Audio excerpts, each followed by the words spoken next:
오늘 새벽 저는 마당 한 구석에서 불을 피웠습니다. 새벽 공기는 아직 차가운데 피어오르는 연기는 매캐하면서도 어딘가 구수한 냄새가 납니다. 평생을 입어 목이 다 늘어난 남편의 러닝셔츠, 소매 끝이 헤어진 체크무늬 남방, 그리고 그가 유난히 아끼던 이제는 유행이 지나도 한참 지난 낡은 양복 한 벌. 하나씩 불길 속으로 던질 때마다 제 가슴 속에서도 무언가가 툭 하고 끊어지는 것 같습니다. 영감. 이제 따뜻해요? 거기는 춥지 않죠? 혼자 중얼거려 보지만 돌아오는 건 타닥거리는 불꽃 소리뿐입니다. 남편 김민우. 그 사람이 제 곁을 떠난 지 어느덧 1년이 되었습니다. 사람들은 산 사람은 살아야 한다며 1년이면 이제 잊을 때도 되었다고 말합니다. 하지만 그건 모르는 소리입니다. 함께한 세월이 길면 길수록 그 사람이 남기고 간 빈자리는 시간과 비례해서 커지는 법이니까요.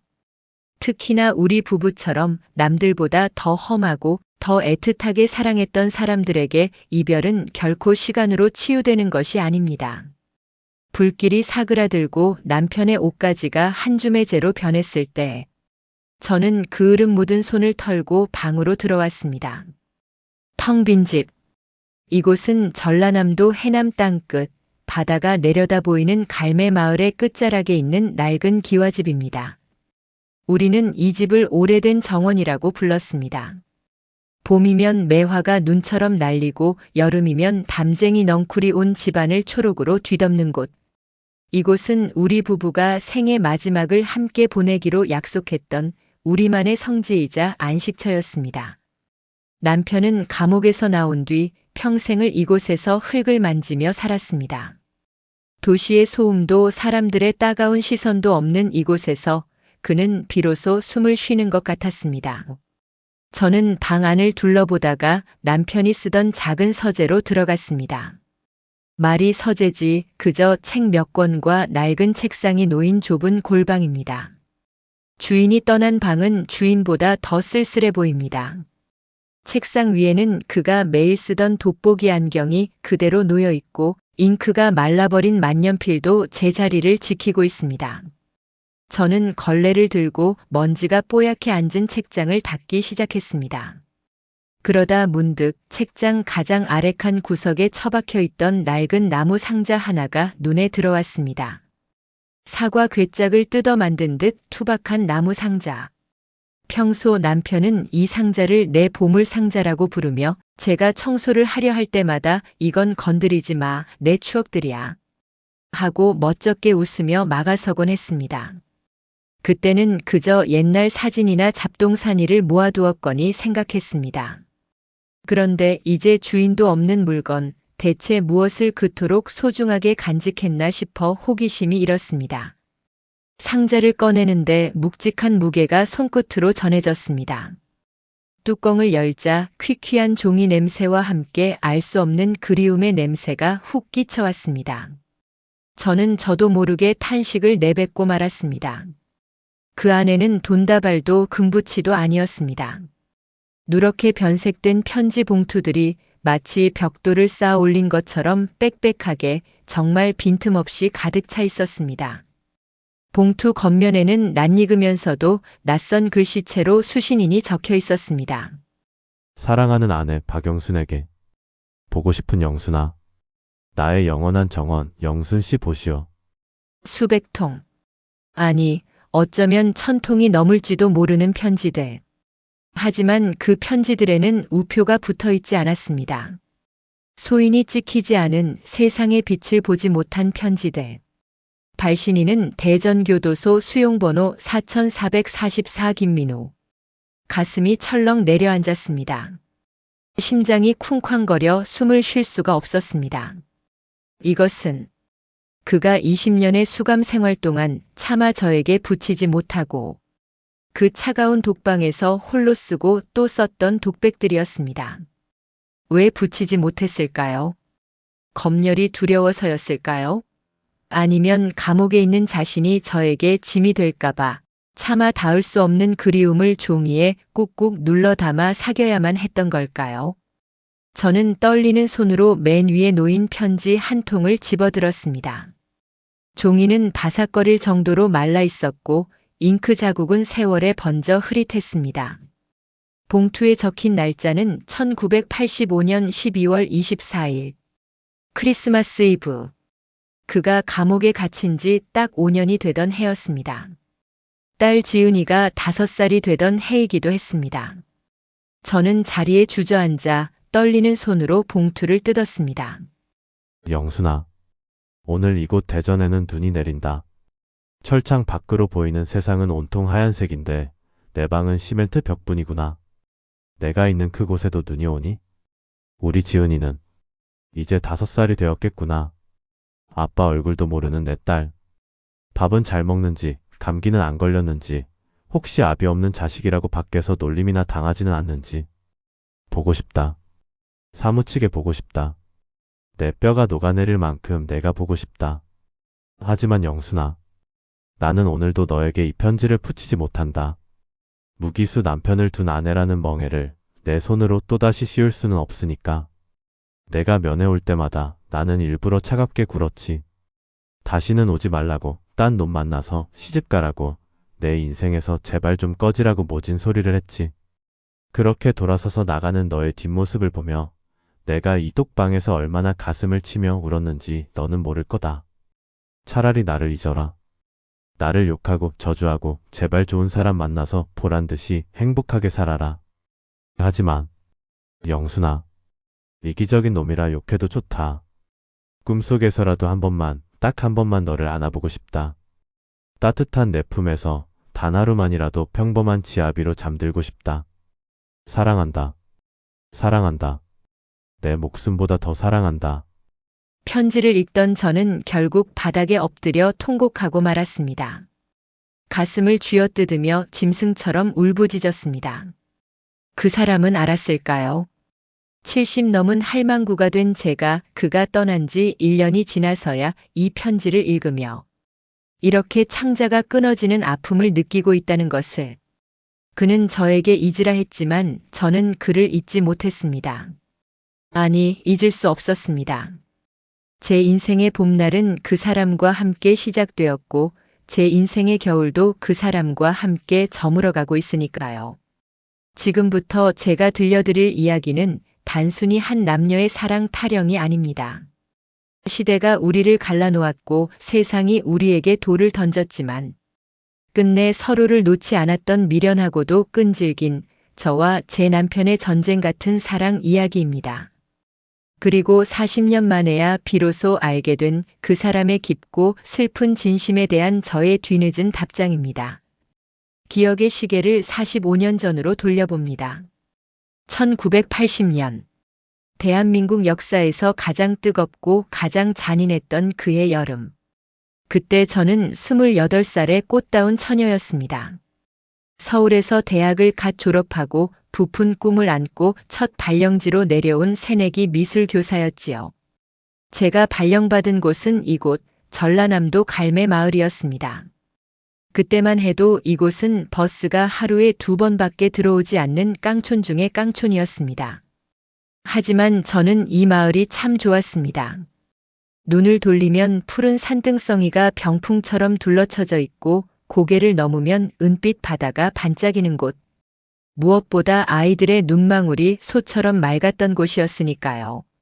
학교 관사라고 내어준 집은 마을에서도 한참 떨어진 산자락 밑 외딴 집이었습니다. 원래는 과수원 창고로 쓰던 곳을 대충 개조한 집이라 우풍도 심하고 밤이면 쥐가 천장에서 운동회를 열었지만 저는 그 집이 궁궐보다 좋았습니다. 누구의 간섭도 받지 않고 밤늦도록 캠퍼스 앞에 앉아 그림을 그릴 수 있었으니까요. 그 시절 텔레비전에서는 연일 흉흉한 뉴스가 쏟아졌습니다. 광주에서 폭동이 일어났다느니, 간첩이 내려왔다느니, 계엄령이 선포되었다느니. 하지만 시골 학교 미술 선생님이었던 저에게 그런 뉴스는 먼 나라 이야기 같았습니다. 그저 세상이 어수선하니 밤늦게 돌아다니지 말라는 교장 선생님의 훈시를 한 귀로 듣고 한 귀로 흘리며 아이들과 스케치북을 들고 나가 들꽃을 그리는 것이 제 일상의 전부였습니다. 그날도 유난히 비가 많이 내리던 밤이었습니다. 장마철이라 며칠째 눅눅한 공기가 집안을 가득 채우고 있었고 저는 빗소리를 벗삼아 이젤 앞에 앉아 붓질을 하고 있었습니다. 창밖에서는 굵은 빗줄기가 양철 지붕을 요란하게 때리고 있었고 가끔 번개가 칠 때마다 마당의 매화나무 그림자가 귀신처럼 방 안으로 길게 드리워졌습니다. 천둥 소리에 깜짝 놀라 붓을 떨어뜨린 순간이었습니다. 빗소리와 천둥 소리 사이로 아주 미세하지만 분명한 소리가 들렸습니다. 비바람에 나뭇가지가 부러지는 소리가 아니었습니다. 무언가가 내 집 담장을 넘는 소리, 그리고 젖은 흙을 밟는 둔탁한 발자국 소리. 순간 등골이 서늘해지고 머리털이 쭈뼛 섰습니다. 이 깊은 산골, 외딴 여자 혼자 사는 집에 이 폭우가 쏟아지는 밤에 찾아올 사람이 누가 있겠습니까? 혹시 산짐승이 내려온 걸까? 아니면 읍내에서 술 마신 주정뱅이가 길을 잃은 걸까?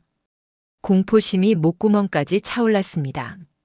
저는 숨조차 크게 쉬지 못하고 방문 쪽을 노려보았습니다. 잠그지 않은 부엌 쪽 미닫이 문이 열리는 소리가 났습니다. 그리고 이어진 거친 숨소리. 그것은 짐승의 소리가 아니었습니다. 사람이었습니다. 그것도 아주 지치고 극심한 고통에 시달리는 사람의 신음. 저는 떨리는 손으로 옆에 있던 묵직한 청동 조각상을 집어들었습니다. 도둑이면 내리치리라, 강도면 죽기 살기로 덤비리라 마음먹었습니다. 그때였습니다. 안방 문이 거칠게 열리더니 비바람과 함께 낯선 그림자가 방 안으로 들이닥쳤습니다. 저도 모르게 비명을 질렀습니다. 번쩍하고 번개가 치던 그 순간 저는 보았습니다. 빗물에 흠뻑 젖어 물귀신 같은 몰골을 한 남자가 문지방을 넘자마자 고목나무 쓰러지듯 쿵 하고 바닥에 처박히는 것을. 그의 한쪽 어깨에서는 시뻘건 피가 빗물과 섞여 바닥으로 흥건히 흘러내리고 있었습니다. 그는 바닥을 기어 떨고 있는 제 발치까지 다가왔습니다. 그리고 고개를 들어 저를 올려다보았습니다. 번개 불빛 아래 드러난 그의 얼굴은 창백하다 못해 투명했습니다. 하지만 그 눈빛만은 마치 길 잃은 짐승처럼 세상의 모든 슬픔과 공포를 다 담고 있는 듯한 그 깊고 검은 눈동자. 그 남자가 피 묻은 손을 뻗어 제 치맛자락을 잡으며 갈라지는 목소리로 말했습니다. 살려주세요. 제발 숨겨주세요. 그 말을 끝으로 그는 의식을 잃었습니다. 그것이 저와 제 남편 김민우의 첫 만남이었습니다. 만약 그때 제가 신고를 했더라면 어땠을까요? 전화기를 들어 지서에 신고를 하고 경찰들이 들이닥쳐 이 남자를 끌고 가게 두었더라면, 그랬다면 저는 평범한 학교 선생님으로 좋은 남자 만나 아이 낳고 평탄하게 늙어갔을지도 모릅니다. 하지만 저는 그러지 못했습니다. 쓰러진 남자의 그 처참한 몰골이, 애원하던 그 눈빛이 가슴에 박혀버렸기 때문입니다. 이 사람을 내보내면 죽는다. 이 빗속으로 다시 내쫓으면 이 사람은 반드시 죽는다. 그 생각 하나가 공포를 덮어버렸습니다.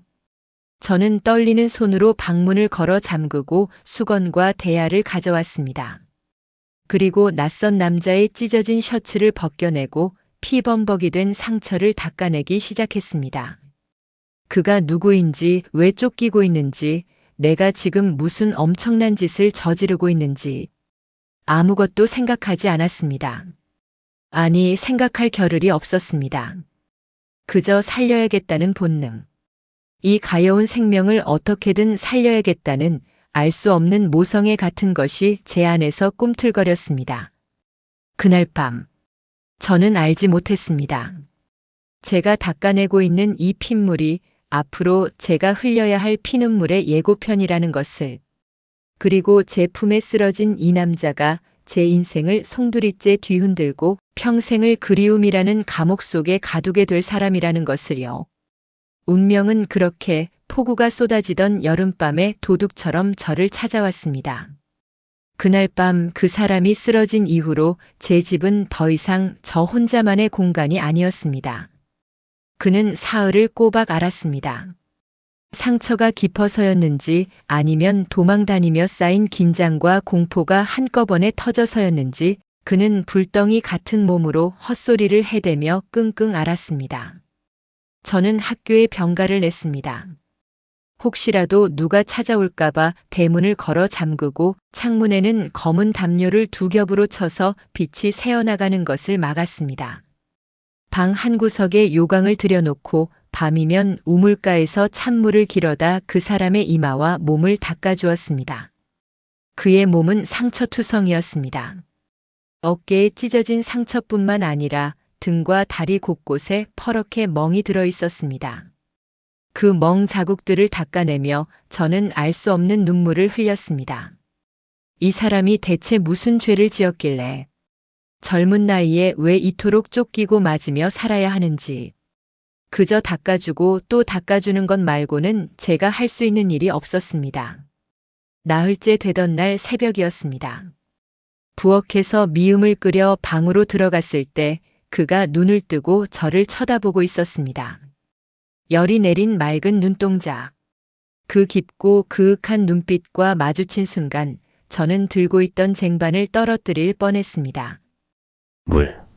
갈라진 목소리로 그가 물을 찾았습니다. 제가 황급히 물그릇을 입가에 대어주자 그는 단숨에 물을 들이켰습니다. 그리고는 저를 한참이나 뚫어지게 바라보더니 힘겹게 몸을 일으키려 했습니다. 누워 계세요. 아직 움직이면 안 돼요. 제가 그를 말리자 그가 쉰 목소리로 물었습니다. 여기가 어딥니까? 전남 해남이에요. 갈매마을. 학교 관사고요. 학교. 선생님이십니까? 네. 그는 안도의 한숨을 내쉬더니 다시 베개에 머리를 파묻으며 중얼거렸습니다. 고맙습니다. 배를 끼쳐서 정말 미안합니다. 그것이 우리의 첫 대화였습니다. 그는 자신을 김민우라고 소개했습니다. 나이는 저보다 2살 많은 30. 서울에서 대학을 다녔고 지금은 사정이 있어서 잠시 몸을 피하고 있다고 했습니다. 하지만 저는 더 이상 묻지 않았습니다. 왜 다쳤는지, 누구에게 쫓기는지, 당신이 뉴스에서 말하는 그 수배자인지 묻지 않아도 알 것 같았고 알게 되면 그를 내보내야 할까봐 두려웠기 때문입니다. 그렇게 우리의 기묘한 동거가 시작되었습니다. 저는 그를 다락방에 숨겼습니다. 낮에는 제가 학교에 가고 그는 쥐 죽은 듯 다락방에 숨어 있다가 밤이 되면 내려와 밥을 먹었습니다. 처음에는 서먹하고 불안했습니다. 하지만 사람의 정이라는 게 참 무섭더군요. 밥상 하나를 사이에 두고 마주 앉아 숟가락질을 하고 그 같은 반찬을 집어 먹으며 우리는 조금씩 서로에게 스며들었습니다. 그해 여름은 유난히 무덥고 길었습니다. 몸을 추스른 민우 씨는 가만히 있지를 못했습니다. 밥값은 해야죠. 그는 그렇게 말하며 집안 곳곳을 손보기 시작했습니다. 비만 오면 새던 지붕을 고치고 삐걱거리는 마루를 덧대고 자풀이 무성해서 귀신이 나올 것 같던 텃밭을 일구었습니다. 학교가 파하고 제가 집으로 돌아오면 그는 흙투성이가 된 얼굴로 환하게 웃으며 저를 맞이했습니다. 영순 씨 왔어요. 오늘 저 텃밭에 고추랑 상추를 심었습니다. 그의 미소를 볼 때마다 제 가슴 속에서는 콩닥콩닥 작은 북소리가 울렸습니다. 우리는 해가 지면 마루에 나란히 앉아 텃밭을 바라보았습니다. 그는 담장 밑에 분꽃 씨앗을 뿌리며 말했습니다. 이 꽃들이 피면 정말 예쁘겠어요. 삭막한 이 집이 영순 씨 닮은 예쁜 정원이 되겠네요. 정원이라니요. 그냥 텃밭이죠. 아니요. 여기는 우리만의 정원입니다. 세상 어디보다 안전하고 평화로운 오래된 정원. 그때부터 우리는 이 집을 오래된 정원이라고 불렀습니다. 바깥 세상은 최루탄 연기로 매캐하고 군화 발자국 소리에 사람들이 숨을 죽이고 있었지만 이 담장 안 우리만의 정원에는 매미 소리와 풀벌레 소리, 그리고 우리의 웃음소리만이 가득했습니다. 우리는 서로의 과거를 묻지 않았지만 서로의 마음은 읽고 있었습니다. 어느 비 오는 날 오후였습니다. 학교가 일찍 파의 집에 왔는데 그가 보이지 않았습니다. 다락방에도 부엌에도 없었습니다. 순간 덜컥 겁이 났습니다. 갔구나. 말도 없이 떠났구나. 가슴이 철렁 내려앉아 마당으로 뛰쳐나갔습니다. 빗속을 헤매며 그 사람 이름을 부르려던 찰나 뒤뜰 장독대 옆에서 비를 맞으며 서 있는 그를 보았습니다. 그는 멍하니 하늘을 올려다보며 울고 있었습니다. 빗물인지 눈물인지 모를 것이 그의 볼을 타고 흐르고 있었습니다. 민우 씨! 제가 달려가자 그가 놀란 눈으로 저를 돌아보았습니다. 왜 거기서 그러고 있어요? 간 줄 알았잖아요. 떠난 줄 알았잖아요. 저도 모르게 울음이 터져 나왔습니다. 그가 젖은 손으로 제 눈물을 닦아주며 말했습니다. 미안해요. 동료들 생각이 나서. 나만 여기서 이렇게 편하게 지내도 되는 건지. 죽은 친구들에게 너무 미안해서. 그의 눈에 서린 깊은 죄책감. 살아남은 자의 슬픔. 저는 그를 와락 끌어안았습니다. 그런 생각 말아요. 살아있는 게 죄는 아니잖아요. 당신이 살아야 나도 살아요. 그날 빗속에서 우리는 처음으로 입을 맞췄습니다. 차가운 빗물 사이로 전해지던 그의 뜨거운 입술, 떨리는 숨결. 우리는 비에 젖은 생쥐꼴을 하고서도 세상에서 가장 뜨겁게 서로를 확인했습니다. 그날 밤 우리는 진짜 부부가 되었습니다. 식장도 없었고 하객도 없었고 화려한 웨딩드레스도 없었지만 촛불 하나 켜놓고 정화수 한 그릇 떠놓고 서로에게 절을 올렸습니다. 검은 머리 팥불이 될 때까지 당신만 사랑하겠습니다. 저도요. 당신이 어디에 있든 어떤 모습이든 당신 아내로 살겠습니다. 그렇게 우리는 하나가 되었습니다. 그 후로 한 달은 제 인생에서 가장 행복했던 시간이었습니다. 아침에 눈을 뜨면 그의 따뜻한 품이 있었고 저녁이면 함께 밥을 지어 먹으며 도란도란 이야기를 나누었습니다. 그는 시를 읊어주었고 저는 그에게 그림을 그려주었습니다. 우리는 마치 내일이 없는 사람들처럼 사랑했습니다. 이 행복이 영원할 수 없다는 것을 우리 둘 다 알고 있었기에 더 절박하게 사랑했는지도 모릅니다. 가을바람이 불기 시작하면서 민우 씨의 표정이 다시 어두워졌습니다. 그는 밤마다 라디오에 귀를 기울였습니다. 지지직거리는 잡음 섞인 라디오에서 흘러나오는 뉴스. 계엄 확대, 수배자 검거, 재판 회부. 그런 단어들이 들릴 때마다 그의 미간은 찌푸려졌고 밥숟가락을 든 손이 미세하게 떨렸습니다. 저는 짐짓 모른 척하며 밥 위에 생선살을 발라 올려주었지만 제 속도 까맣게 타들어갔습니다. 제발, 조금만 더 있다가요. 겨울까지만이라도. 아니, 딱 1년만이라도. 속으로 수천 번 빌었습니다. 하지만 운명은 야속하게도 우리의 기도를 들어주지 않았습니다. 10월의 어느 쌀쌀한 새벽이었습니다. 잠결에 부스럭거리는 소리에 눈을 떴습니다. 민우 씨가 옷을 챙겨 입고 있었습니다. 제가 사다 준 남방에 낡은 점퍼를 걸치고 작은 보따리 하나를 꾸리고 있었습니다. 제가 놀라 몸을 일으키자 그가 침통한 표정으로 제 손을 잡았습니다. 영순아, 미안하다. 나 가야겠다. 어디로요? 지금 밖이 얼마나 위험한데. 조금만 더 있어요.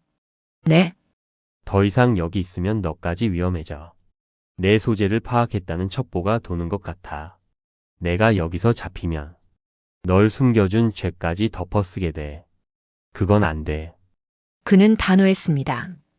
저를 지키기 위해 저를 떠나겠다는 그 사람. 눈물이 하염없이 흘러내렸습니다.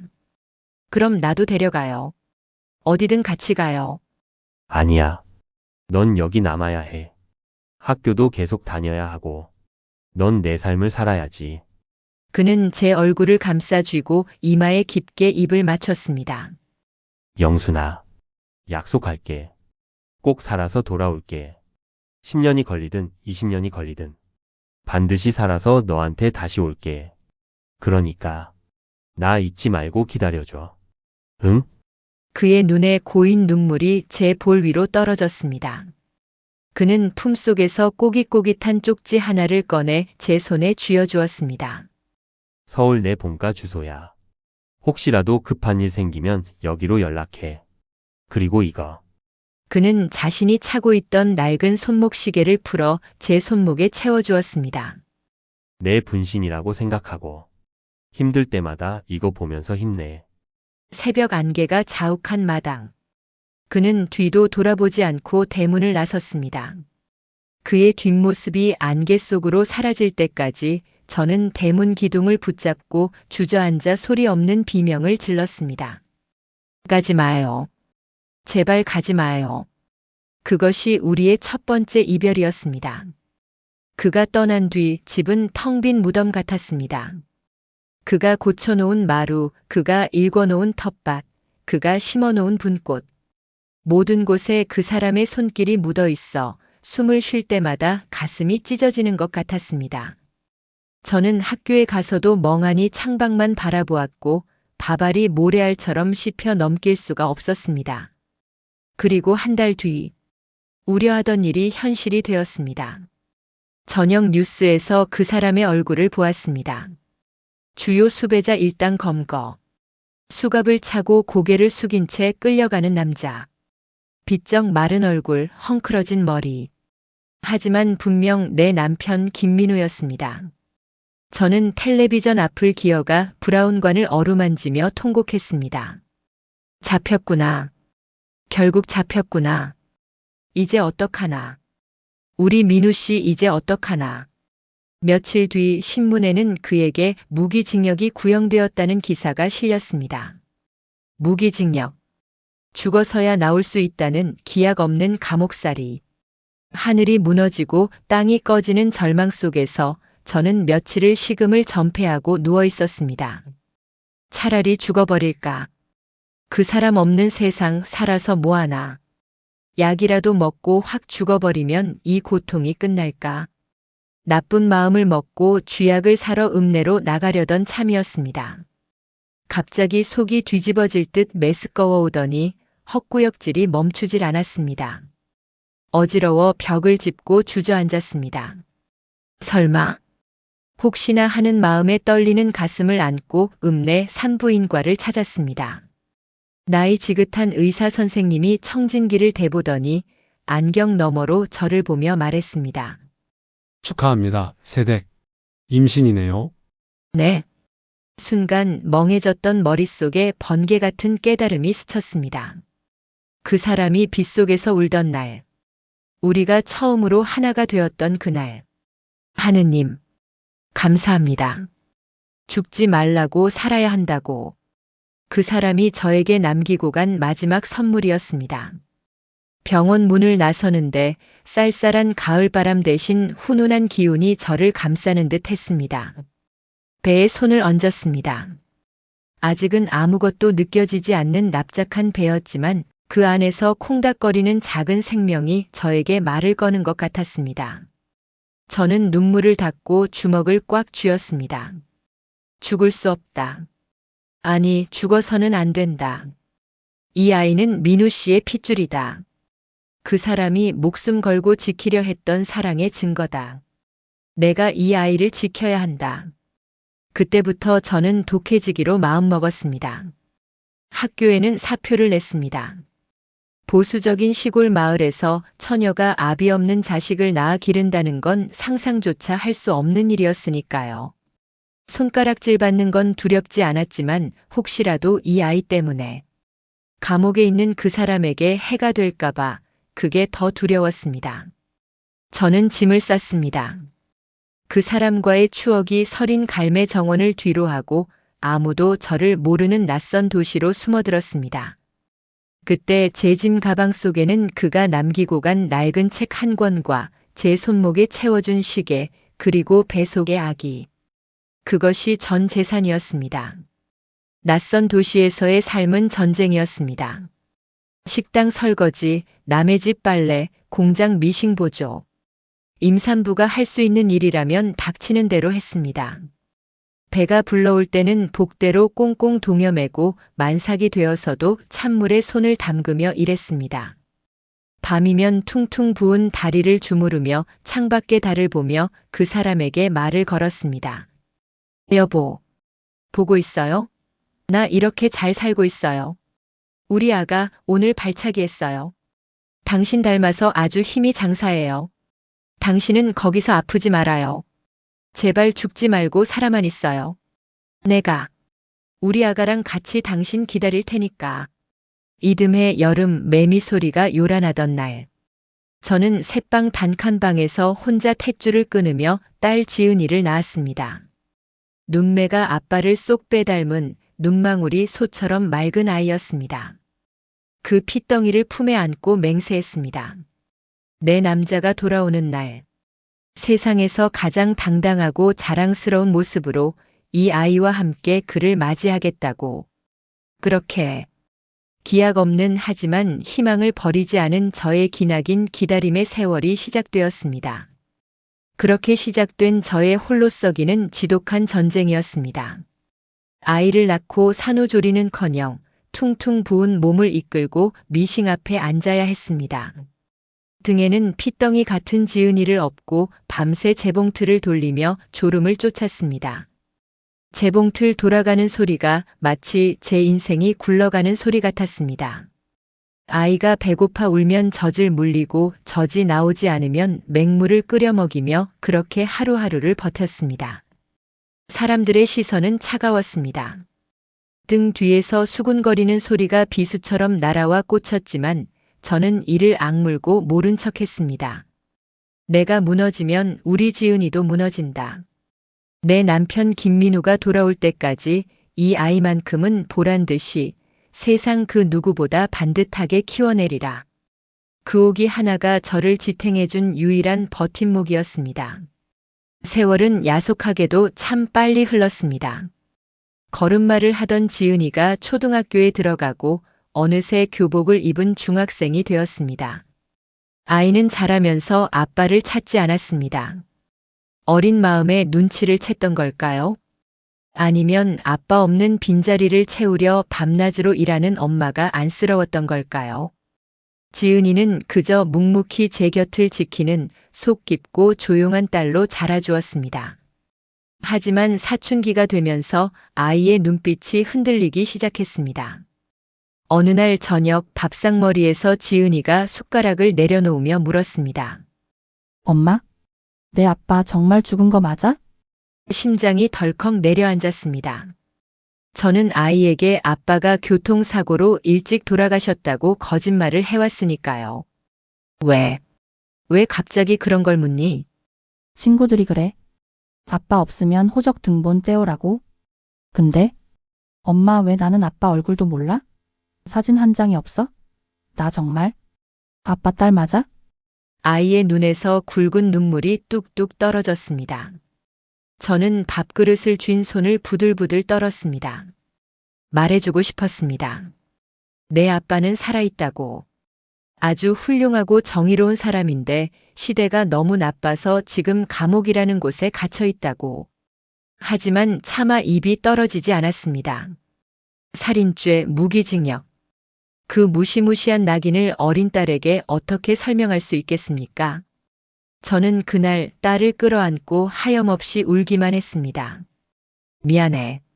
엄마가 미안해. 나중에 지은이 크면 다 말해줄게.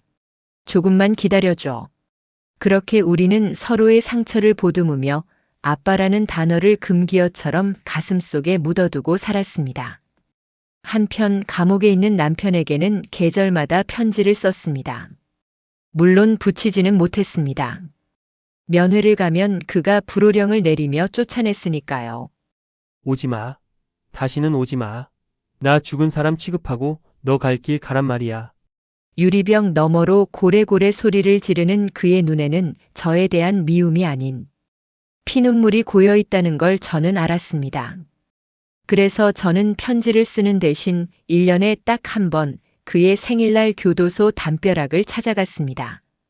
새벽 기차를 타고 대전으로 내려가 그 높은 담장이 보이는 골목 어귀에 쪼그려 앉아 있다 오곤 했습니다. 여보, 생일 축하해요. 지은이가 이번에 반장이 됐어요. 여보, 나 흰머리가 났어요. 당신도 많이 늙었겠지. 담장 너머로 마음의 편지를 띄우고 돌아오는 기차 안에서 저는 창밖을 보며 삼키지 못한 울음을 토해내곤 했습니다. 그렇게 10년이 흐르고 15년이 흐르고 강산이 2번이나 바뀐다는 20년의 세월이 흘렀습니다. 2000년, 새천년이 시작되던 해의 겨울. 뉴스에서 대통령 특별사면 이야기가 흘러나왔습니다. 오랫동안 복역한 양심수들이 풀려난다는 소식. 제 심장은 20년 전 그날처럼 요동치기 시작했습니다. 설마, 혹시 우리 민우 씨도? 하루하루가 피를 말리는 시간이었습니다. 그리고 며칠 뒤 모르는 번호로 전화가 걸려왔습니다. 여보세요? 수화기 너머에서는 한참 동안 침묵만이 흘렀습니다. 하지만 저는 알 수 있었습니다. 그 거칠고도 떨리는 숨소리. 20년 전 비 오는 밤 제 방에 쓰러졌던 그 남자의 숨소리였습니다. 민우 씨, 당신이에요? 영순아, 그 한마디에 20년의 세월이 와르르 무너져 내렸습니다. 다리에 힘이 풀려 주저앉으면서도 저는 수화기를 꽉 붙들었습니다. 나 나간다. 다음 주에 나간다. 그는 목이 메어 말을 잇지 못했습니다. 저도 아무 말도 할 수 없었습니다. 그저 짐승처럼 꺽꺽거리며 울음만 토해냈습니다. 살아줘서 고맙다고, 잊지 않고 전화해줘서 고맙다고. 그렇게 우리는 전화기를 붙들고 한참을 울었습니다. 전화를 끊고 저는 지은이를 불렀습니다. 이제는 어엿한 20살 대학생이 된 내 딸. 영문을 모르는 아이의 손을 잡고 저는 떨리는 목소리로 말했습니다. 지은아, 짐 싸라. 엄마? 갑자기 웬 짐이야? 아빠 만나러 가자. 내 아빠. 살아계셔. 이제. 집에 오신대. 아이의 눈이 휘둥그레졌습니다. 믿을 수 없다는 표정, 배신감, 그리고 알 수 없는 그리움이 뒤섞인 그 복잡한 눈빛. 저는 아이에게 지난 20년의 이야기를, 그 길고도 아픈 사연을 밤새도록 들려주었습니다.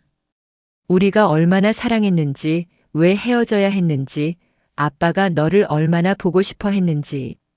이야기가 끝날 무렵 지은이는 제 무릎에 얼굴을 묻고 소리 없이 울었습니다. 출소 날.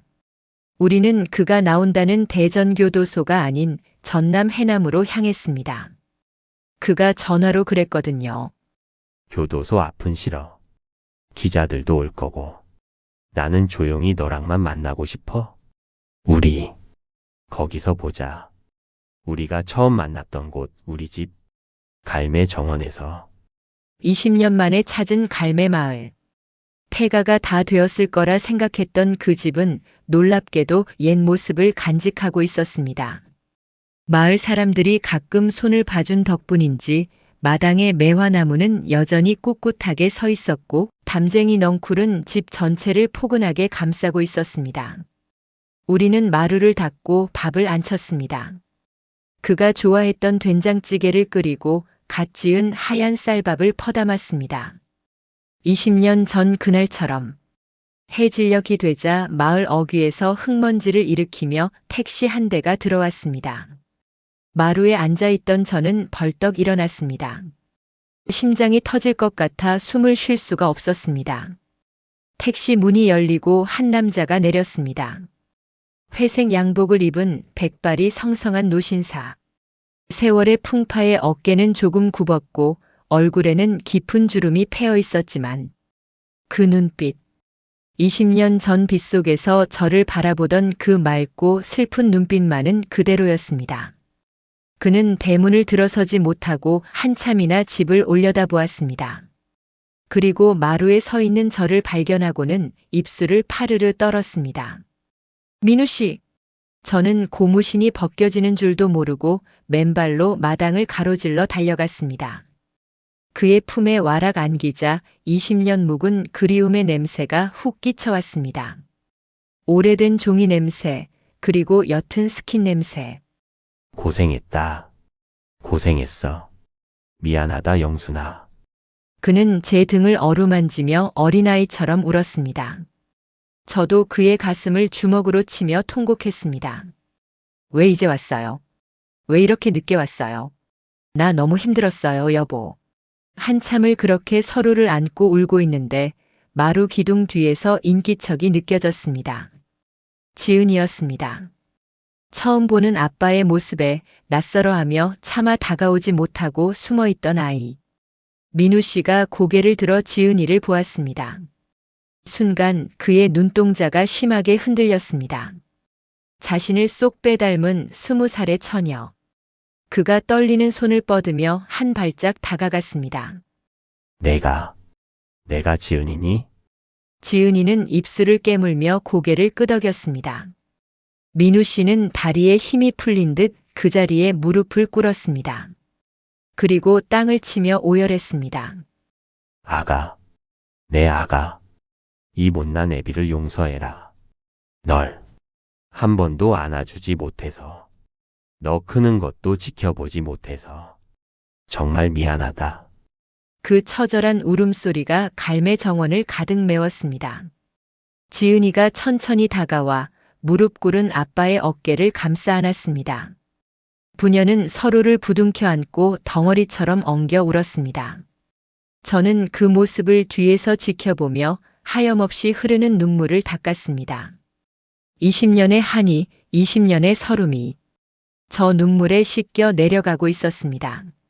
마당의 매화나무 가지가 바람에 흔들리며 우리 가족 위로 하얀 꽃비를 뿌려주었습니다. 마치 고생 많았다고 이제는 행복해지라고 축복해주는 것처럼. 그날 밤, 우리는 20년 만에 처음으로 가족이라는 이름으로 밥상에 둘러앉았습니다. 식은 된장찌개를 데우고 눈물 젖은 밥을 먹으며 우리는 비로소 알았습니다. 이제 우리의 전쟁은 끝났고 진짜 정원에서의 삶이 시작되었다는 것을요. 그날 이후 우리 세 식구의 삶은 다시 시작되었습니다. 20년 만에 찾은 평화는 마치 폭풍우가 지나간 뒤의 바다처럼 고요하고 깊었습니다. 남편은 더 이상 도망자가 아니었고 저도 더 이상 숨죽여 우는 죄인의 아내가 아니었습니다. 우리는 갈매 정원에서 제2의 신혼 살림을 차렸습니다. 물론 20대 때처럼 뜨겁고 격정적인 사랑은 아니었습니다. 하지만 밥그릇 긁는 소리만 들어도 상대의 속을 알 수 있고 툇마루에 나란히 앉아 말없이 먼 산만 바라보아도 마음이 통하는 그런 곰삭은 사랑이었습니다. 남편은 감옥에서 보낸 20년의 세월을 보상이라도 하려는 듯 하루 24시간을 온전히 저와 집을 위해 썼습니다. 그는 새벽 오시면 일어나 마당을 쓸고 텃밭에 물을 주었습니다. 감옥 독방에서 그토록 그리워했다던 흙냄새를 맡으며 그는 비로소 살아있음을 느끼는 것 같았습니다. 여보, 이거 봐. 상추가 아주 실하게 올라왔어. 오늘 점심엔 겉절이 해 먹을까? 흙 묻은 손으로 갓 뜯은 상추를 흔들어 보이며 웃는 그의 얼굴에서 저는 20년 전 그 청년의 미소를 다시 보았습니다. 비록 머리숱은 듬성해지고 이마엔 깊은 주름이 패였지만 제 눈에는 세상 그 어떤 남자보다 근사한 내 남편이었습니다. 우리는 잃어버린 시간을 부지런히 채워나갔습니다. 남편은 못다 한 아빠 노릇을 하느라 바빴습니다. 주말마다 내려오는 지은이를 위해 서툰 솜씨로 닭백숙을 끓이고 다 큰 딸의 구두를 반짝반짝하게 닦아놓곤 했습니다. 처음엔 어색해하던 지은이도 투박하지만 진심 어린 아빠의 사랑에 점차 마음을 열었습니다. 어느 날은 지은이가 제게 와서 그러더군요. 엄마 아빠 손? 참 거칠더라? 근데 그 손이 닿으면 참 따뜻해. 그 말을 듣는데 콧날이 시큰해져서 혼났습니다. 지은이가 시집 가던 날을 저는 잊을 수 없습니다. 30이 넘도록 시집도 안 가겠다던 아이가 좋은 짝을 만나 결혼식을 올리던 날. 식장에 들어서는 남편의 모습은 천하를 얻은 장군처럼 당당해 보였습니다. 하지만 신부 입장을 위해 딸의 손을 잡는 순간 그의 손이 사시나무 떨듯 떨리고 있다는 걸 저는 보았습니다. 그는 딸의 손을 사위에게 넘겨주며 눈물을 꾹 참느라 입술을 꽉 깨물더군요. 자네, 내 딸 눈에 눈물 나게 하면 내가 가만 안 둘 거야. 내가 어떻게 만난 딸인데. 그 투박한 경고 속에 담긴 절절한 부정을 알기에 하객들도 모두 눈시울을 붉혔습니다. 그렇게 딸을 출가시키고 우리는 다시 둘이 되었습니다. 진정한 노년의 삶이 시작된 것입니다. 우리는 함께 늙어갔습니다. 남편의 흰머리를 제가 염색해주고 제 침침해진 눈 대신 남편이 바늘귀를 꿰어주었습니다. 비가 오면 부침개를 부쳐 막걸리 한 잔을 나누고 눈이 오면 군고구마를 호호 불어 먹으며 옛날 이야기를 나누었습니다. 영순아, 기억나? 우리 처음 만났던 날 내가 나한테 밥그릇 들이밀면서 살아야죠 했던 거. 그럼요. 그때 당신 꼴이 말이 아니었어요. 꼭 물에 빠진 생쥐 같았다니까요. 그랬지. 그때 내가 천사로 보였어. 진짜야. 우리는 40년 전의 비극을 이제는 웃으며 추억할 수 있게 되었습니다. 그것이 세월이 주는 선물이자 사랑이 주는 치유겠지요. 하지만 행복한 시간은 왜 이리도 빨리 흐르는 걸까요? 야속하게도 이별의 시간은 예고 없이 찾아왔습니다. 재작년 겨울부터 남편의 기침 소리가 심상치 않았습니다. 단순한 감기인 줄 알았는데 큰 병원에서 검사를 받아보니 폐암 말기라고 했습니다. 감옥의 차가운 시멘트 바닥에서 보낸 20년 세월이 기어이 그의 폐를 망가뜨려 놓은 것이었습니다. 수술하기엔 너무 늦었습니다. 마음의 준비를 하시는 게. 의사의 선고 앞에서도 남편은 담담했습니다. 오히려 사색이 된 저를 다독이며 웃어 보였습니다. 울지 마. 나 원 없이 살았어. 당신 만나서 사랑했고, 지은이 시집 가는 것도 봤고, 이 좋은 집에서 당신이랑 20년이나 살았잖아. 내 인생 이만하면 성공한 거야. 그는 병원 치료를 거부하고 집으로 돌아왔습니다. 마지막 순간은 병원 침대가 아니라 우리가 사랑했던 갈매 정원에서 맞고 싶다고 했습니다. 저는 남편의 뜻을 따랐습니다. 그리고 남은 시간 동안 지극정성으로 그를 간호했습니다. 매일 아침 깨끗한 이불을 깔아주고 소화가 잘 되도록 죽을 쓰고 통증으로 잠 못 드는 밤이면 그의 앙상해진 손을 잡고 밤새 기도를 올렸습니다. 하느님, 제발 고통만이라도 줄여주세요. 이 사람 평생 고생만 한 사람입니다. 갈 때만이라도 편안하게 가게 해주세요. 그리고 작년 봄, 매화꽃이 눈처럼 흩날리던 날 오후였습니다. 남편은 마루에 누워 창밖의 꽃비를 바라보고 있었습니다. 호흡이 점점 거칠어지던 그가 가늘게 눈을 뜨고 저를 불렀습니다. 영순아, 네, 여보. 나 여기 있어요. 고맙다. 정말 고맙다. 나 같은 놈 기다려줘서. 당신이 내 인생의 정원이었어. 그 말을 남기고 그는 제 손을 잡은 채 스르르 눈을 감았습니다. 마치 고단했던 긴 여행을 끝내고 따뜻한 안방 아랫목에 누워 잠을 청하는 사람처럼 그의 얼굴은 참으로 평온했습니다. 입가에 옅은 미소가 번져 있는 걸 보며 저는 울음 대신 그의 뺨을 어루만져 주었습니다. 여보, 잘 자요. 좋은 꿈 꿔요. 나중에 거기서 다시 만나요. 그렇게 제 사랑은 떠났습니다. 그리고 오늘 저는 그가 남긴 낡은 상자 속에서 1999년에 쓴 마지막 편지를 발견했습니다. 그가 출소하기 딱 1년 전 그토록 그리워하던 세상으로 나오기 직전에 쓴 편지였습니다. 사랑하는 영순아, 이제 곧 나간다. 20년. 길다면 길고 짧다면 짧은 세월이었다. 사람들은 내가 20년을 잃어버렸다고 말한다. 하지만 나는 그렇게 생각하지 않는다.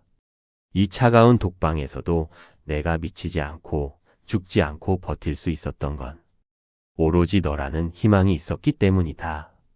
내가 밖에서 숨 쉬고 있다는 사실 하나가 나에게는 빛이었고 공기였다. 영순아, 내가 나가면 남은 생은 오직 너를 위해 살겠다. 내 손이 닳도록 너의 손발이 되어주고 내 눈이 멀도록 너만 바라보겠다. 우리의 오래된 정원으로 돌아가서 다시는 헤어지지 말자. 꽃이 피면 꽃을 보고 눈이 오면 눈을 맞으며 그렇게 서로의 주름 속에 묻혀 늙어가자. 나의 아내, 나의 구원, 나의 사랑 영순아.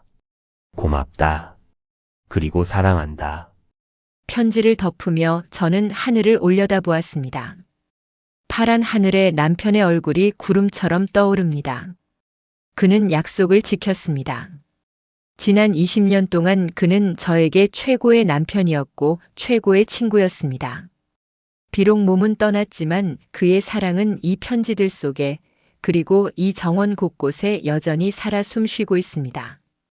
여러분, 지금 곁에 있는 사람의 손을 한번 잡아보세요.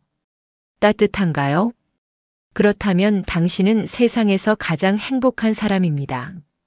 우리가 아무리 돈을 벌고 성공을 해도 마지막 순간에 남는 건 결국 사랑하는 사람과의 기억뿐이더군요.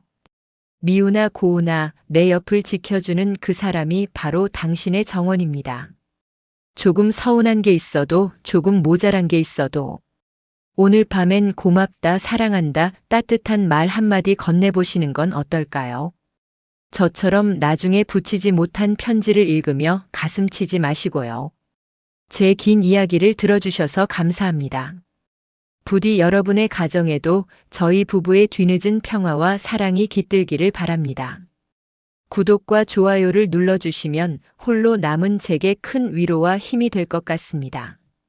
오랜 시간 제 넋두리를 들어주셔서 정말 고맙습니다. 건강하세요.